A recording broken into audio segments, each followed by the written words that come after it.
Todo mundo aí passando a armadura em revista. Pessoal, esse tema é tão apropriado dos dias que nós estamos vivendo, que o diabo não está brincando de ser diabo, não. Mas tem muito crente brincando de ser crente. E o Senhor está levantando o seu exército, porque Ele vem buscar uma noiva madura, pronta para o casamento. Ele não vem buscar uma criança. Então é tempo de nós amadurecermos, né? E maturidade, gente, vamos combinar, não é sobre idade. Tem gente que envelhece sem amadurecer. Conhece alguém assim? Tem 45 anos, está dando trabalho para a mãe. E tem gente que tem 17, mas tanta responsabilidade, tanta coerência. E normalmente, gente, as circunstâncias, elas nos preparam para aquilo que a gente pode desfrutar e amadurecer. O tema é forjadas para a guerra. Então eu fui lá no dicionário para saber o significado de forjado. O que é forjado? Segundo o dicionário, a forja é uma fornalha, fole e bigorna, de que se servem os ferreiros e outros artífices que trabalham o metal. Oficina onde esses ferreiros e artífices trabalham ferro ou outro metal pela ação do calor, utilizando instrumentos como a bigorna e o martelo. Você lembra aí pelos desenhos animados o que é a bigorna? Bigorna é aquele metal pesadão assim, reto, e o martelo, você já sabe o que é, só que o martelo do ferreiro, ele é um pouco mais robusto do que esse martelo que a gente prega o prego na parede. E a fornalha por quê? Porque o processo é, o metal é levado no fogo, até ele ficar incandescente. Por que incandescente? Porque vai ficar maleável, porque o metal é rígido, aí ele fica maleável. Aí o ferreiro tira do fogo, põe na bigorna e vem com o martelo. Para forjar uma espada, uma faca, uma arma. E aí ele olha, parece que está pronto o trabalho. Ele testa. Se o corte ainda não está bom, o que ele faz? Ele volta para o fogo. Incandescente. Vem para a bigorna. Tira da bigorna e vai na água. Olha se está forte. E esse é o processo do Senhor conosco. É exatamente assim que o Senhor nos forja. Quando a gente olha para as Escrituras Sagradas, a gente vai ver os grandes homens de Deus sendo açoitados, perseguidos, exilados, presos. Eu não sei de onde que a gente tirou uma ideia de evangelho triunfalista, gente.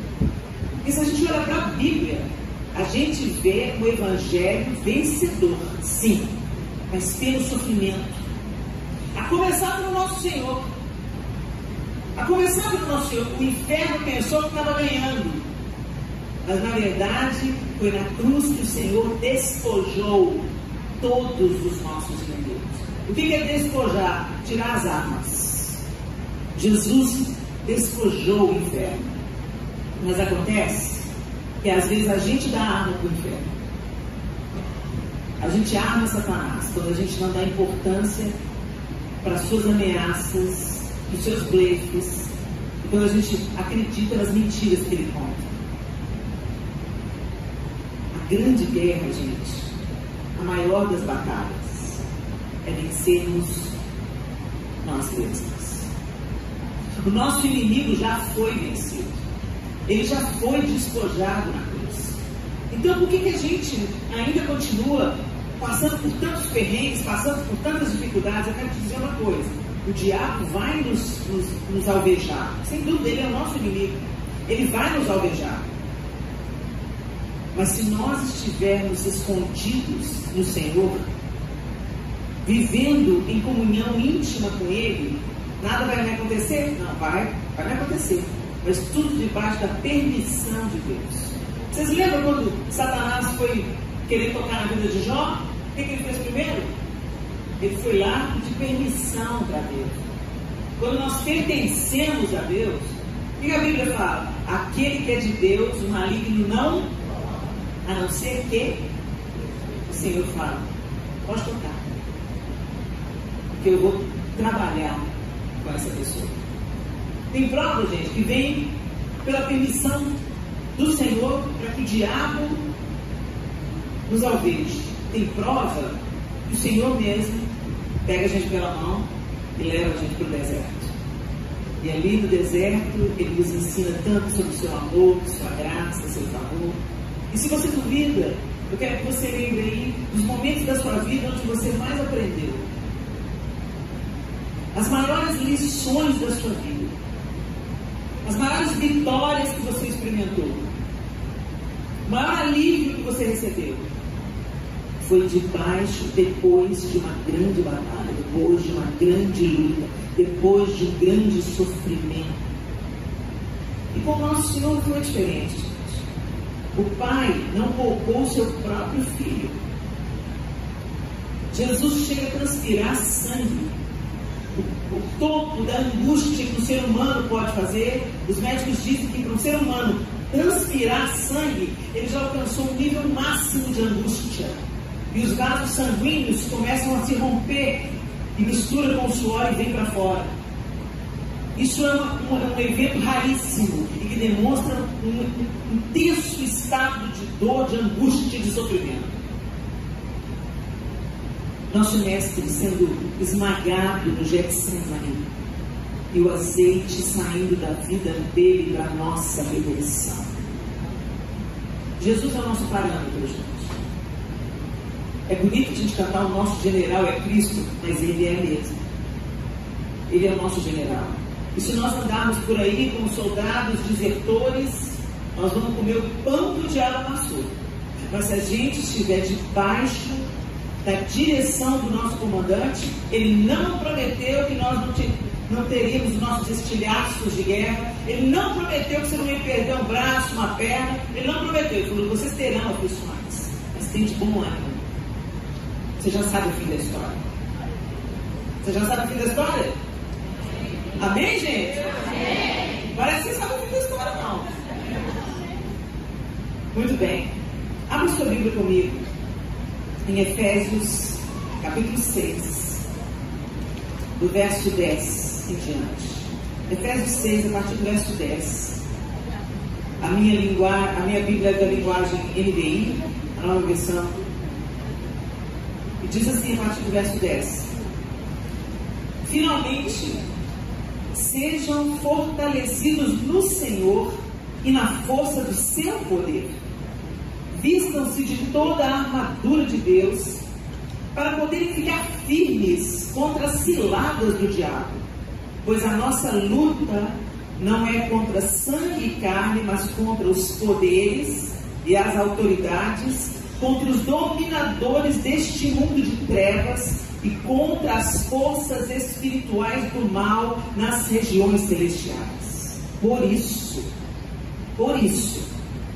vistam-se de toda a armadura de Deus, para que possam resistir no dia mau e permanecer inabaláveis depois de terem feito tudo. Assim, permaneçam firmes, cingindo-se com o cinto da verdade, vestindo-se com a couraça da justiça e tendo os pés calçados com a prontidão do Evangelho da paz. Além disso, usem o escudo da fé, com o qual vocês poderão apagar todas as setas inflamadas do maligno. Usem o capacete da salvação e a espada do Espírito, que é a palavra de Deus. Orem no Espírito em todas as ocasiões, com toda oração e súplica. Tendo isso em mente, estejam atentos e perseverem na oração por todos os santos. Olha Olha o que o apóstolo Paulo está dizendo para a igreja em Éfeso. Éfeso era uma cidade mergulhada na idolatria, na feitiçaria, na prostituição. Éfeso era uma cidade pervertida. E o apóstolo Paulo chega em Éfeso para levar a mensagem do Evangelho. E ali em Éfeso, que era uma grande cidade, era uma das maiores cidades da Ásia Menor na antiguidade, e recebia, além dos moradores que Éfeso tinha, recebia muitas caravanas de fora, muitos visitantes, porque era uma cidade portuária e, além de tudo, tinha o templo à deusa Diana. Então era um centro de idolatria, um foco de idolatria e de feitiçaria. Tinha muitos feiticeiros na cidade. Quando o apóstolo Paulo chega lá em Éfeso, tinha 12 rapazes, 12 moços, a Bíblia diz 12 moços, tementes a Deus. E aí Paulo começa a ensinar àqueles moços a verdade do Evangelho de Cristo. E eles varreram a cidade de Éfeso. Moral da história: aquelas 13 pessoas estudando a história do tirano, tomando conhecimento de quem Jesus era, da obra que foi feita na cruz, qual que era o propósito da redenção, eles começaram a espalhar notícias, boas novas do Evangelho, que as pessoas não precisavam mais viver aquele tipo de vida, nem na prostituição, nem na idolatria, muito menos na feitiçaria. E o que começou a acontecer, gente? Deus começou a fazer uma grande obra na cidade de Éfeso, através daqueles primeiros jovens convertidos ali. Resultado, o apóstolo Paulo virou uma pessoa não grata. Por quê? Porque o povo começou a converter e não comprava mais as estatuetas de Diana. O mercado local começou a ter prejuízo. E aí eles começaram a atacar o apóstolo Paulo, porque a grana parou de entrar. E se deixou no bolso do povo, mexeu com tudo. Os feiticeiros vinham em praça pública e julgavam os seus livros para serem queimados, e eles confessavam o seu pecado publicamente. Só o Espírito Santo faz isso. Mas faz isso através de um exército posicionado. E o fato é que assim nasceu a igreja em Éfeso. Que coisa linda! E como a igreja em Éfeso floresceu. A partir de Éfeso, as outras igrejas foram sendo fundadas. Então você lembra lá das 7 igrejas do Apocalipse? Esmirna, Pérgamo, Tiatira, Filadélfia. Vocês lembram dessas igrejas? Elas foram fundadas a partir de Éfeso. Olha como é que Deus é estratégico. E aí agora o apóstolo Paulo, que já tinha feito um grande trabalho em Éfeso, e agora lá já tinha uma igreja formada, pronta, sólida, trabalhando, servindo, avançando, ele manda para essa igreja essa carta. E nesse trecho da carta ele diz: finalmente sejam fortalecidos no Senhor e na força do seu poder. Gente, nós temos que buscar fortalecimento em tantas coisas. Mas tanta gente está doente. Dentro da igreja, não estou falando de gente que não conhece Jesus, não. Dentro da igreja, quadros depressivos, ansiedade, burnout, pânico, terror noturno. Tanta gente adoentada dentro da igreja. Isso para a gente é um sinal. Por que essas doenças, que são legítimas, que são verdadeiras, estão achando oportunidade no meio do povo de Deus? Às vezes você pensa que Satanás vai se levantar como um perseguidor que vai te encerrar numa prisão, mas muitas vezes ele só te distrai. Ou ele só te enche de notícia. Você fica sabendo de tudo e a sua cabeça fica cheia de porcaria. Você não tem tempo para ler a Bíblia, mas você está em dia com todos os assuntos que estão rolando lá fora. Você está em dia com a última fofoca gospel, você está em dia com o último artista que separou, você está em dia com a última notícia da política, você está em dia com todas as questões estressantes, angustiantes que nós estamos vivendo no nosso tempo. De vez em quando chegam as notícias em mim, como chegou essa semana, e eu choro. E eu sou tomada pela ira. Senhor, tem misericórdia, eu não acredito que isso está acontecendo. Mas a minha ira não produz a justiça de Deus. Então eu tenho que ir para Ele com os meus fardos e deixar os meus fardos aos pés dele e pegar o dele. Porque Ele falou que o dele é leve. Como é que a gente vai lutar uma batalha com as mãos ocupadas, com a cabeça ocupada, com tantas coisas nos distraindo? O apóstolo Paulo está falando para a igreja de Éfeso, está falando para a gente hoje: sejam fortalecidas no Senhor. No Senhor, não é em outro lugar, gente. Quando Jesus encontra uma mulher em Samaria e fala assim: quem beber da água desse poço tornará a ter sede.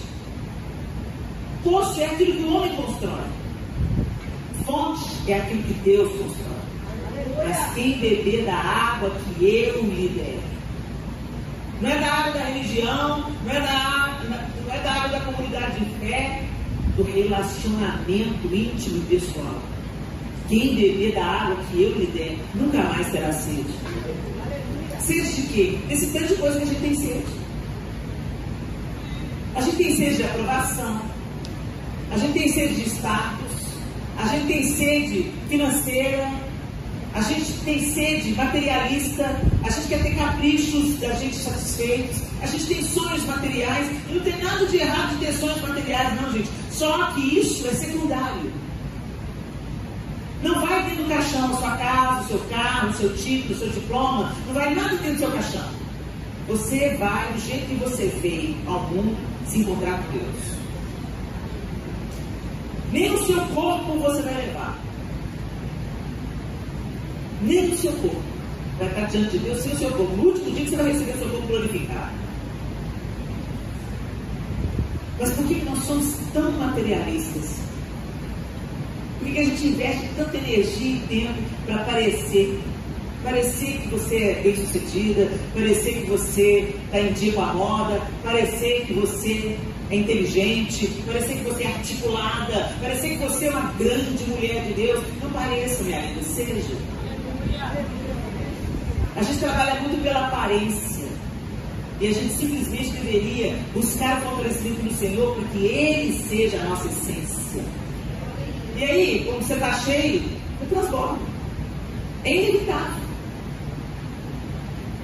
Mas o apóstolo Paulo deixou claro: fortalecidos no Senhor e na força do seu poder, não na força do seu braço, na força do poder de Deus. A minha confiança está em Deus, eu espero em Deus, eu confio em Deus, eu sou instruída por Deus, eu sou dirigida por Deus. Eu não saio de casa sem estar revestida de Cristo. Porque quando você olha para a armadura que o mesmo apóstolo Paulo cita aqui: vistam-se de toda a armadura de Deus para que possam resistir no dia mau. Ou seja, o dia mau vai chegar. Para vocês resistirem no dia mau. A gente não sabe quando, mas ele vai chegar. Para todas nós aqui, indistintamente. Não interessa sua idade, seu grau de instrução, sua classe social, onde você mora, o carro que você dirige, isso não interessa. O dia mau chega para todos. E como que ele vai te encontrar? Forte? Confiante? Segura? Destemida? Ou fragilizada? Acuada? Desanimada? Abatida? Isso vai depender, minha linda, de onde você está tirando a sua força. Minha força vem de um Deus que faz milagres.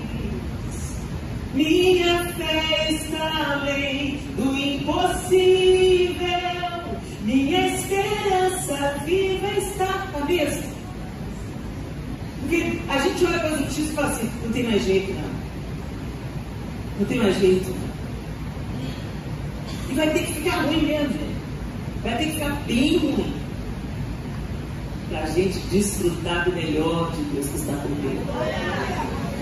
Para a gente tem que, o coração esperançoso, gente, não vê as más notícias, as perseguições, as injustiças como uma coisa, só uma coisa terrível. Uma coisa terrível a gente sente. Quando alguém está sendo injustiçado, a gente tem sempre de barato, não, a gente sente. Mas o Senhor quer nos apresentar uma outra perspectiva. Você já sabe o fim da história. Jesus vem E Ele é o único que pode restaurar todas as coisas.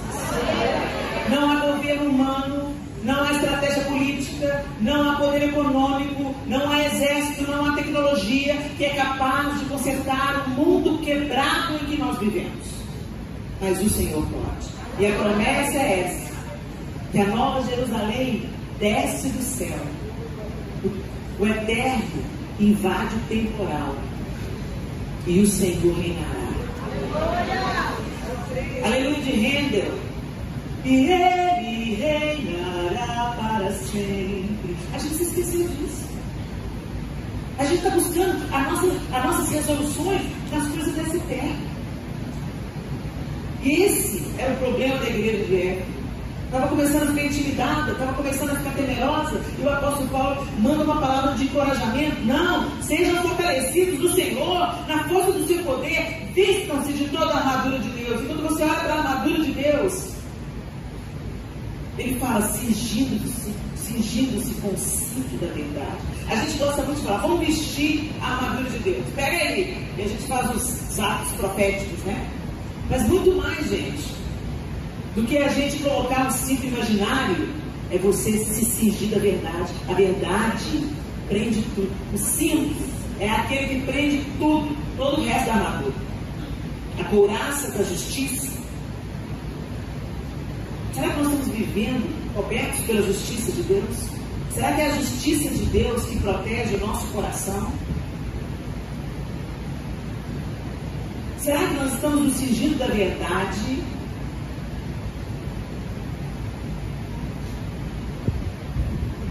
Vestidos-se com a couraça da justiça e tendo os pés calçados com a prontidão do Evangelho da paz? Por onde você anda, você anuncia o Evangelho da paz. Você está em guerra, mas você serve ao príncipe da paz. A mensagem que a gente anuncia é: não se desespere. A gente conhece o fim da história. Deus quer te restaurar, Deus quer te resgatar. Vem para cá. Sai da fileira inimiga e vem para cá, porque esse exército aí vai atender.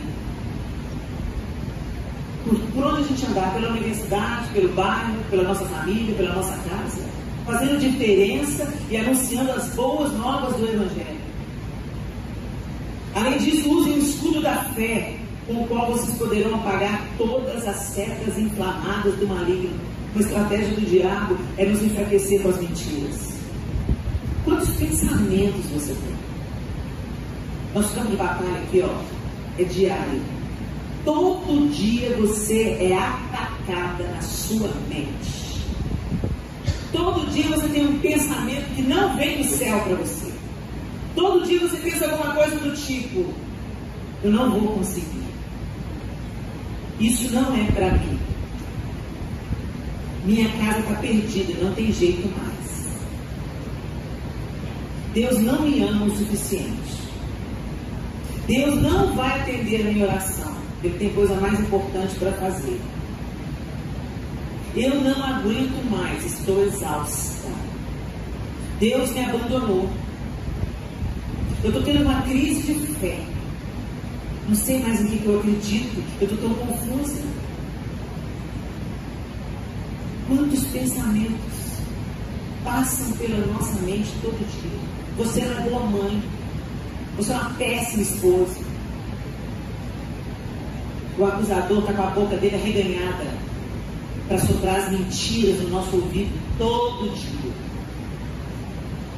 E se você, minha linda, não tiver com a espada da fé repelindo todos os dardos inflamados do maligno, você vai sucumbir. A fé é a firme confiança naquilo que nós esperamos. Firme confiança.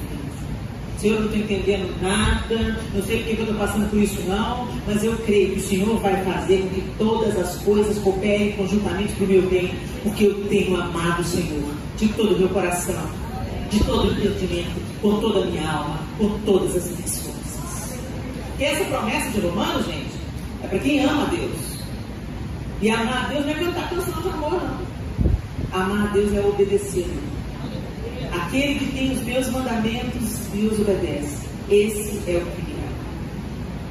Então a gente tem que parar de amar a Deus com as nossas palavras e passar a amar a Deus com a nossa vida, com as nossas respostas, com a maneira como a gente vive a vida ordinária, a vida do dia a dia. Sabe por quê, gente? Porque como você vive o dia a dia é como você vive a vida. A vida não é feita dos dias extraordinários. A vida não é feita dos congressos. A vida não é feita do dia do casamento, do dia do nascimento de alguém querido. Esses são os momentos extraordinários. A vida é feita dia a dia, segunda, terça, quarta, quinta, sexta, sábado, domingo. Segunda, terça, quarta, quinta, sexta. Como é que você está vivendo o seu dia? Onde você está investindo o seu tempo? Como você está nutrindo a sua fé? Essa é a nossa batalha. A gente é armado, perigoso, mas não sabe usar arma. Eu não vou ter medo de uma pessoa que está armada, mas não sabe usar uma bazuca, não sabe usar uma granada. Se bobear, ela vai tirar o pino da granada e ela mesmo se explode.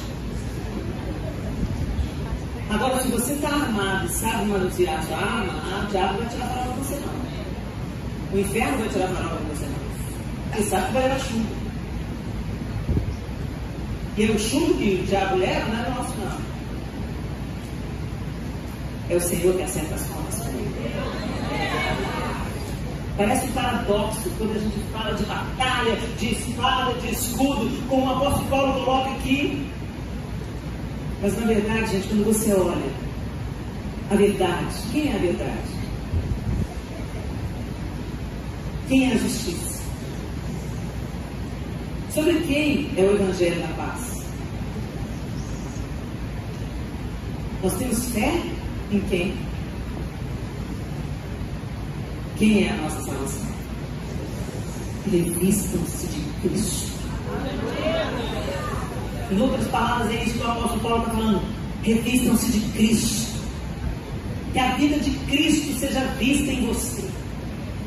Gente, quando os demônios olhavam para Jesus e falavam, lá vem o príncipe. Jesus falava para o diabo, lá vem o príncipe desse mundo e ele nada tem. Nada tem nele. Ele está rimando. Com as suas testemunhas, com as suas mentiras, mas ele nada tem em mim. Será que a gente pode falar isso? Lá vem o príncipe desse mundo e ele nada tem em mim. Será que não tem? Será que não tem umas embaixadas do diabo aí não, gente? Sabe o que é embaixada? Embaixada é um pedaço de uma nação estrangeira dentro da nossa nação. Na embaixada dos Estados Unidos aqui no Brasil, quando você vai na embaixada dos Estados Unidos no Brasil, aquele quarteirão, aquela construção onde está instalada a embaixada, ela é território americano, mas está dentro do território brasileiro. Se estoura uma guerra, os americanos podem se refugiar na embaixada dos Estados Unidos. E muita gente na igreja está desenvolvendo embaixadas do diabo. Você foi comprado, você foi redimido, você foi restaurado e o Senhor está querendo ampliar o reino dele através da sua vida. Mas aí o diabo te pega umas coisas, planta em você umas porcariazinhas e isso vira uma embaixada no inferno da sua vida. O Espírito Santo de Deus, minha amiga, quer empoderar eu e você e nos tornar livres das embaixadas do inferno. Para que você possa falar como Jesus, lá vem o príncipe desse mundo e ele não vai encontrar brecha em mim não. Porque eu sei que tem incrível, eu sei que tem.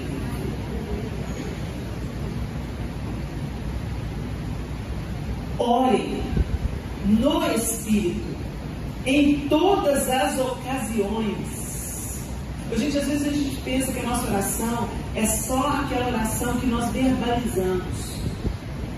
Não. Você ora na sua mente, você ora com os seus pensamentos. Você está caminhando, você ora. Você está vendo uma situação acontecendo, você ora. Às vezes a gente pensa, mas lá no meu trabalho eu não posso orar, tem que correr lá no banheiro e orar. Não, você pode orar onde você estiver. O Senhor te escuta. Firme o seu pensamento no Senhor e fale com Ele, porque Ele te escuta. E Ele está falando, orem no Espírito, em todas as ocasiões, com toda oração e súplica. Gente, pede.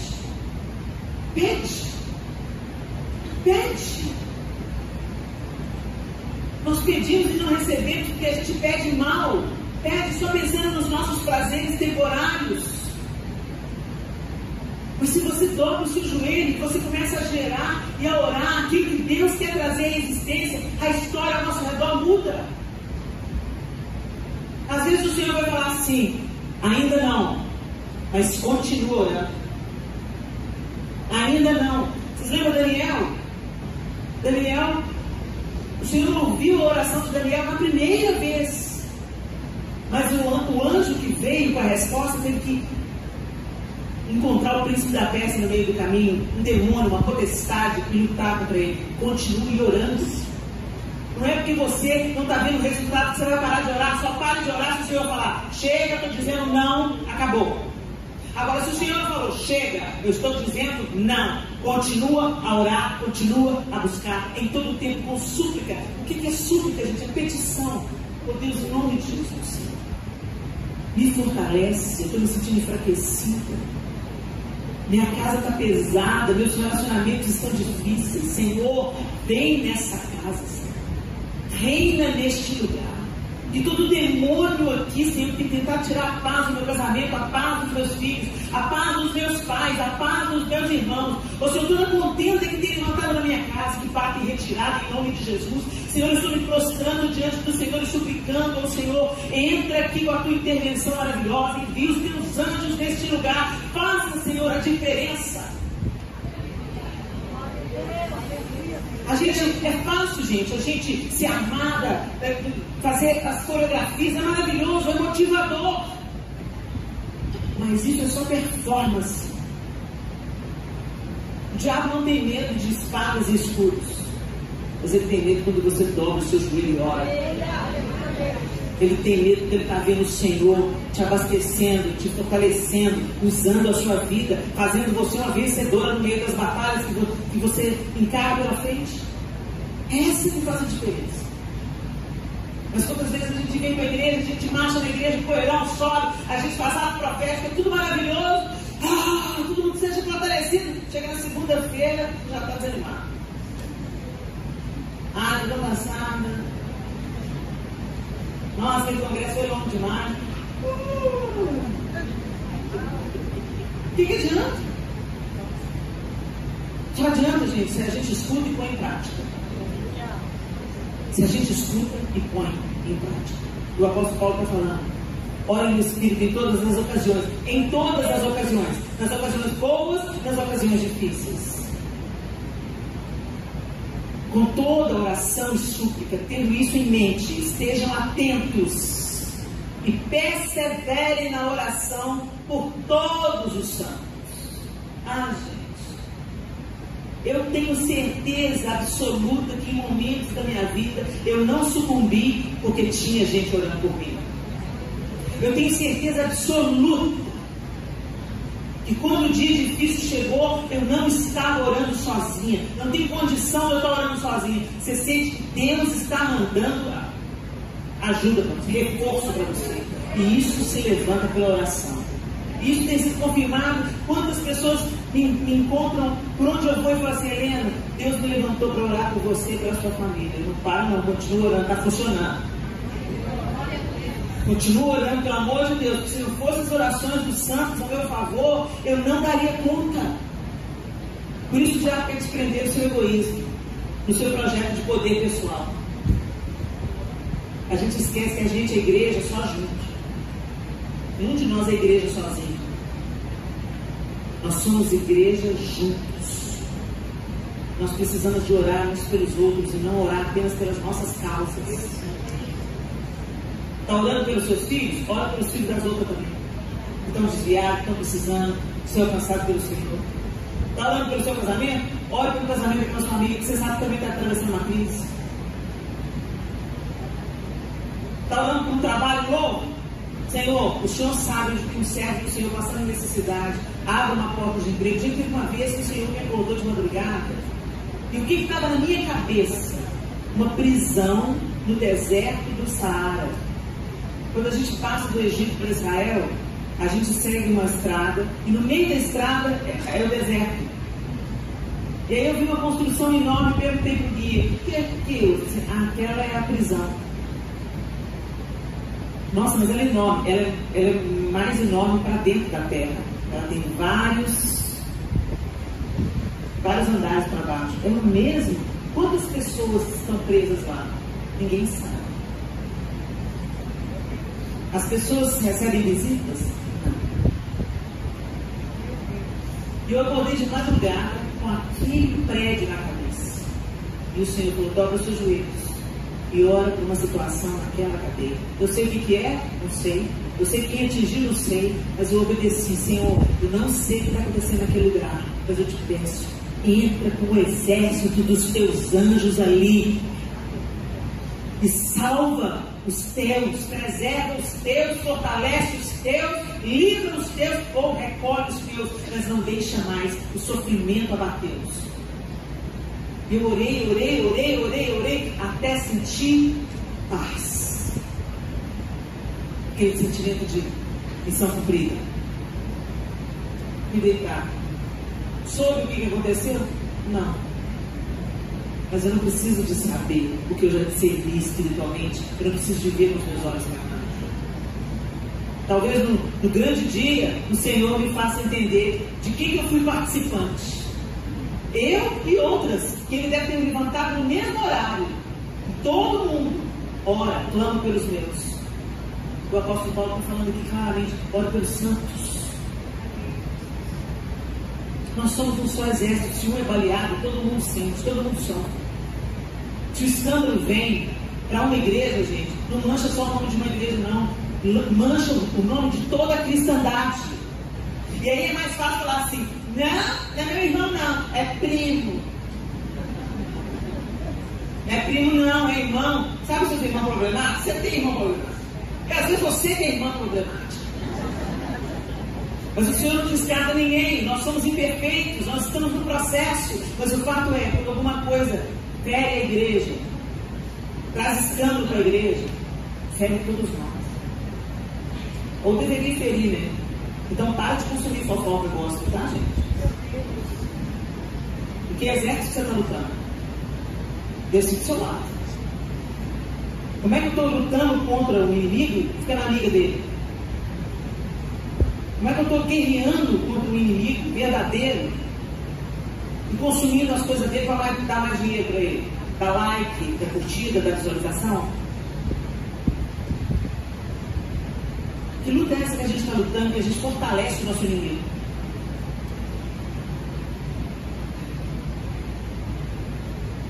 Perseverem na oração por todos os santos. Aos Coríntios, o apóstolo Paulo diz no capítulo 10, de 3 a 5: pois embora vivamos como homens, não lutamos segundo os padrões humanos. As armas com as quais lutamos não são deste mundo, mas poderosas em Deus para destruir fortalezas. Destruímos argumentos e toda altivez que se levanta contra o conhecimento de Deus, e levamos cativo todo pensamento para torná-lo obediente a Cristo. Fica claro aqui que o apóstolo Paulo está falando aos Coríntios que não é com as armas desse mundo, não é com a espada e o escudo desse mundo que nós vamos derrotar principados, potestades, poderes, argumentos, mentiras na nossa mente, levando todo pensamento cativo a Cristo Jesus. Como é que estão os seus pensamentos, Nelly?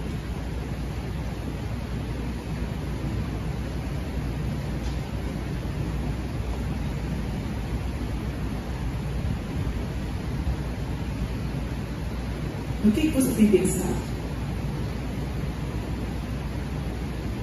a respeito de você, a respeito dos outros. Você já percebeu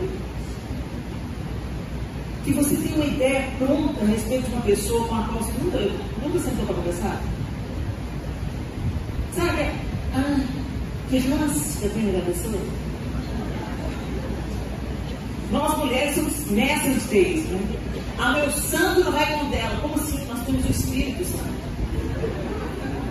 Tem essa história de meu santo não vai com dela, não. Mas a gente olha e fala assim, não. Ela nunca te fez nada. Você nunca teve uma oportunidade. Você nunca sentou para conversar. Você não sabe a história que ela carrega. Você não sabe as coisas que já aconteceram com ela. Mas a gente já tem uma antipatia pronta. Gente, isso não é de Deus, não. Isso não é de Deus. Mas a gente aceita como se fosse uma coisa natural. A gente faz parte da nossa vida essas meninices. Ao diabo está colocando antipatia com uma pessoa, vai lá, abraça ela, abençoa ela, ora por ela. Você pode constatar que ela é uma peste mesmo. Às vezes você vai chegar e nossa, que a pessoa era tudo aquilo que eu pensava mesmo. Mas essas pessoas difíceis têm o poder de esticar o nosso amor. Que glória tem, como Jesus fala. Que glória tem você amar quem é igual a você. Que glória há em você amar quem comporta, quem pensa como você, quem vota no meu candidato. Que glória tem isso? Nenhuma. O nosso desafio é amar quem é difícil de amar igual o Senhor nos amou. E o padrão foi esse. Como eu vos amei, que vos amais uns aos outros.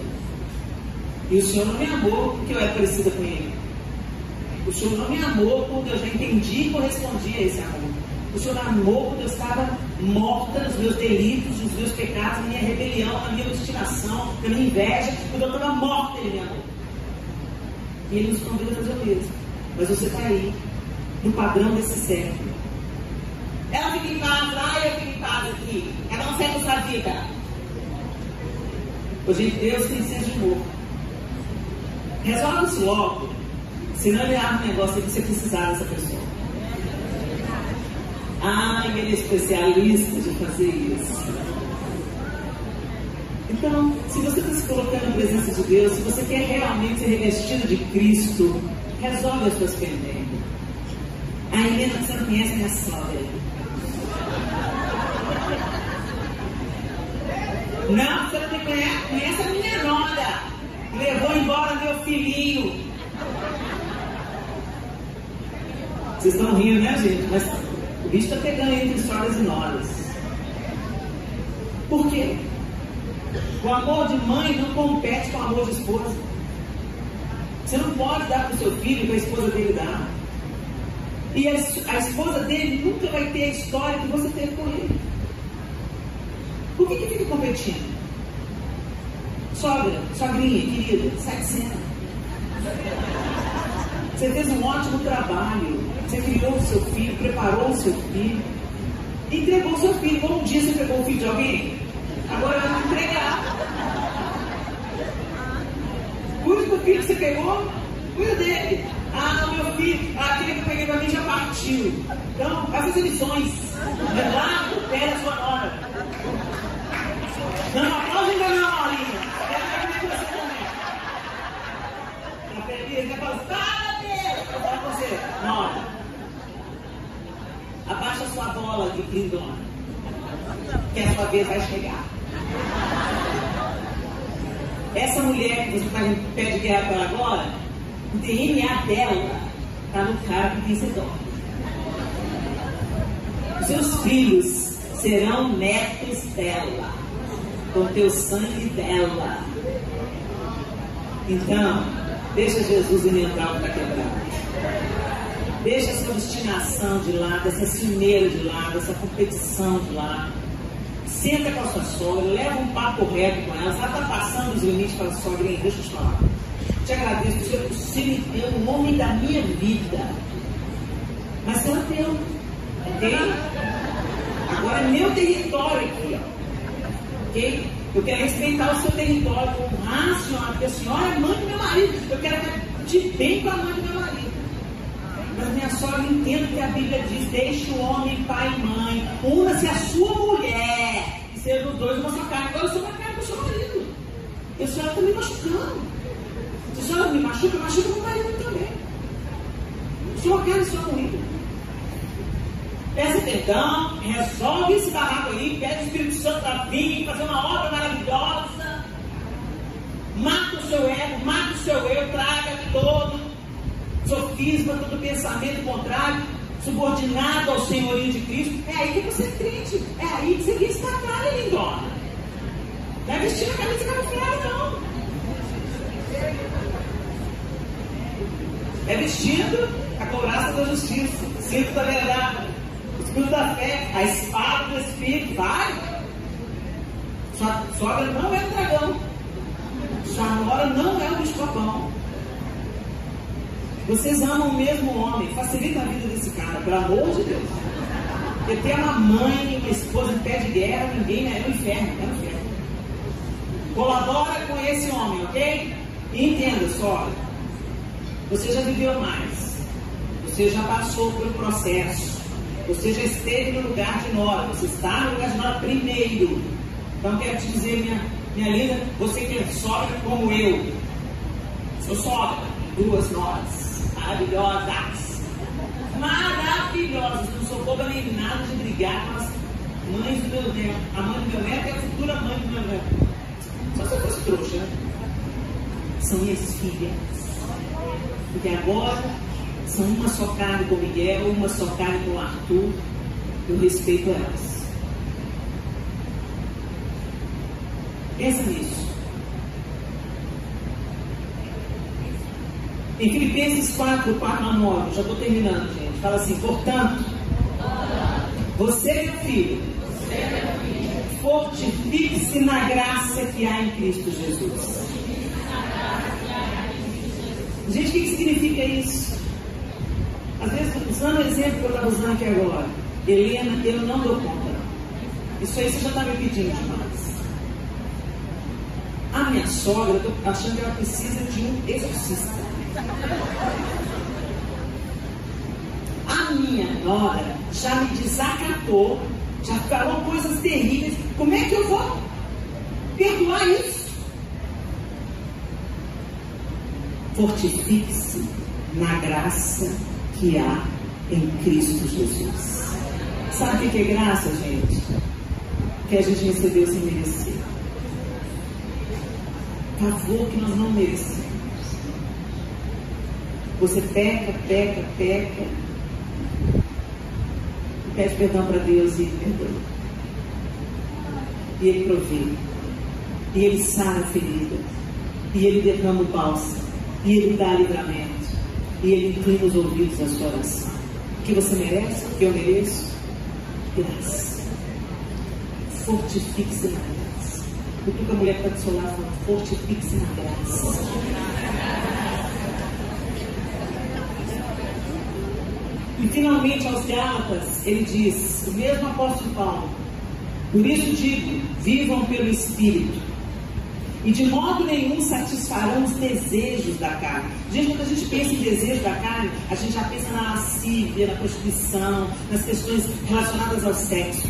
Não, gente. Desejo da carne é você querer dar uma voadora na nora. Desejo da carne é você falar mal da sogra. Desejo da carne é tudo que você... A sua razão está na frente. A sua vontade está na frente. O que você acha, a minha opinião está na frente. Vontade da carne. Vontade da carne. Qual que é a vontade de Deus para a sua vida? Vivam pelo Espírito Santo. E de modo nenhum satisfarão os desejos da carne. Pois a carne deseja o que é contra o Espírito. O Espírito que é contra a carne. Eles estão em conflito um com o outro, de modo que vocês não fazem o bem que desejam. Olha isso. Por isso que eu comecei essa palavra dizendo para você: a nossa principal luta é com a gente mesmo.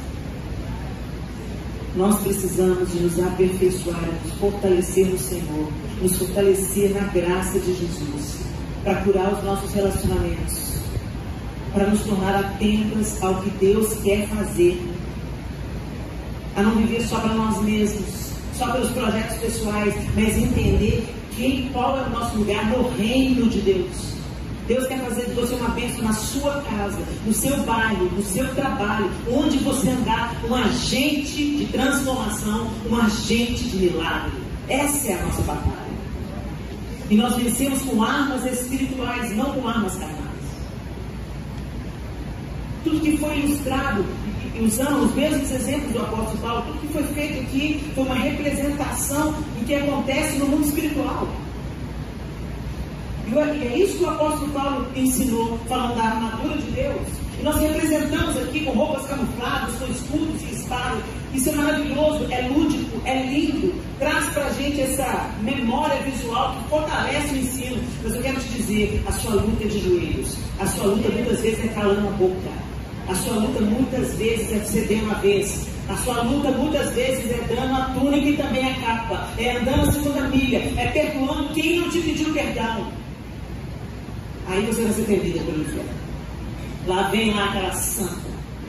Lá vem lá aquela que é parecida com aquele lá de cima. Olha quem que acordou? Aquela perturbadora do inferno. Aquela saqueadora do inferno. Quem que acordou? Quem que acordou de novo? O Eterno está dando vida para ela. Ela é a cópia de Jesus. Por onde ela vai, ela estende o reino. É isso que o Senhor está fazendo em nós, querido. E Ele tem todo o poder para fazer. E Ele só não vai fazer se você impedir. Se você se rebelar contra Deus, se você se voltar contra a vontade dele, aí você já escolheu o seu time. Então vamos parar de ser crente, de brincar de ser crente.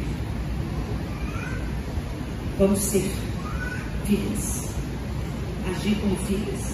Eu vou te dizer, a roupa de princesa vai ser para aquele grande dia, porque hoje as princesas vão ter que vestir armadura. Para terminar, eu queria contar uma história para vocês. Não é minha, é do Marcos Lucado. Algo que me atingiu no momento da minha vida, que fez toda a diferença na minha vida. Voltando à história da bigorna. Na loja de um ferreiro existem 3 tipos de ferramentas. Na pilha de lixo existem ferramentas ultrapassadas, quebradas, sem corte, enferrujadas. Elas são colocadas num canto, cobertas por teias de aranha, sem uso para o seu mestre, e suas utilidades são esquecidas. Na bigorna existem ferramentas derretidas, fundidas, moldáveis, alteráveis. Elas ficam na bigorna, sendo modeladas pelo seu mestre, aceitando o seu desígnio. Existem ferramentas de muita utilidade, afiadas, preparadas, definidas, movíveis. Elas ficam prontas na caixa de ferramentas do ferreiro, disponíveis para seu mestre, cumprindo o seu desígnio. Algumas pessoas ficam sem uso, quebradas, desperdiçando talentos, fogo apagado, sonhos destruídos. Elas são rendidas com os fragmentos de ferro, em desesperada necessidade de reparos, sem noção de propósito. Outras ficam na bigorna, corações abertos, famintos para mudar, ferimentos sendo curados, visões tornando-se claras. Elas dão boas-vindas às dolorosas pancadas do martelo do ferreiro, desejando serem refeitas, suplicando para serem utilizadas. Outras repousam nas mãos do seu mestre, bem sintonizadas, determinadas, polidas, produtivas. Elas respondem de antemão ao seu mestre sem pedir nada, entregando tudo. Todos nós nos encontramos em algum lugar da loja do ferreiro. Ou nós estamos na pilha de fragmentos, ou na bigorna das mãos do mestre, ou na caixa de ferramenta. Alguns de nós nos encontramos nos 3 lugares. Qual é o seu lugar? Onde você está na loja do ferreiro? Somos flechas, somos espadas, somos ferramentas nas mãos do Senhor. Mas em qual lugar você está para ser forjada? Talvez você está na pilha de instrumentos esquecidos, quebrada, sem corte, enferrujada, falando, meu tempo já passou, eu estou velha para isso. Não, meu ministério já cumpri. Você está viva, é porque Deus ainda tem alguma coisa para fazer em você, através de você. Termina quando Ele termina. A história termina quando Ele encerra. Quando Ele te guarda na caixa de ferramenta.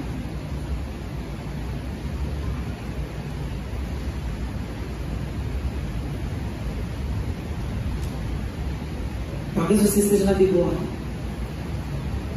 Ai, que fase difícil. Já foi no fogo, esquentou, está derretida, mas está moldada. Às vezes você vem de uma história de sofrimento que te ensinou tantas coisas, então você está moldável. Deus pode usar isso aí para te aperfeiçoar e te dar corte, te dar propósito. É tempo de refrigério, né? Porque o próximo passo depois da bigorna, da fornalha e da bigorna, é a água. Deus tem refrigério também para você. E talvez você esteja afiada, preparada, definida,